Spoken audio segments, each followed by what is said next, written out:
Քաղաքացիներին թմրամիջոցների եւ հոգեմետ նյութերի վնասակար ազդեցությունից զերծ պահելու, ինչպես նաեւ դրանց ապօրինի շրջանառության եւ մաքսանեգության դեպքերը կանխելու ուղղությամբ պետական եկամուտների կոմիտեն շարունակում է սկզբունքային պայքարը։ Օրերս պետական եկամուտների կոմիտեի մաքսանեգության դեմ պայքարի վարչության, արտաքին տնտեսական գործունեության մաքսային սպասարկման եւ հսկողության վարչության, ինչպես նաեւ ազգային անվտանգության ծառայության տնտեսական անվտանգության եւ կոռուպցիայի հակազդման գլխավոր վարչության աշխատակիցները համատեղ ապավեն տերմինալ Փակ բաժնետիրական ընկերության մաքսային հսկողության գոտում զննության են ենթարկել Միացյալ Նահանգներից Հայաստանի Հանրապետություն ներմուծված միջազգային սուրհանդակային առաքանին։ Հիշել առաքանու մեջ բացի անձնական օգտագործման իրերից ու առարկաներից հայտնաբերվել է շուրջ 1130 գրամ քաշով հաշիշի յուղ տեսակի թմրամիջոցի պարունակությամբ թիթեղյա տարա։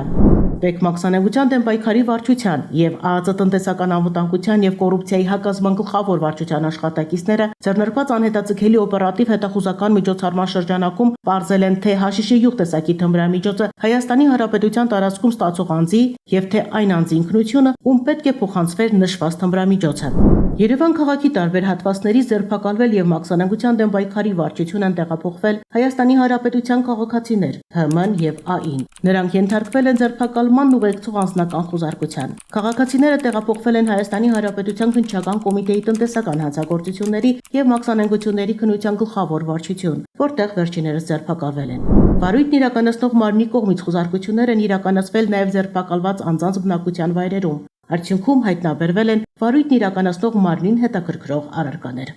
Պետական եկամուտների կոմիտեի տեղեկատվության եւ հասարակայնության հետ կապերի բաժին։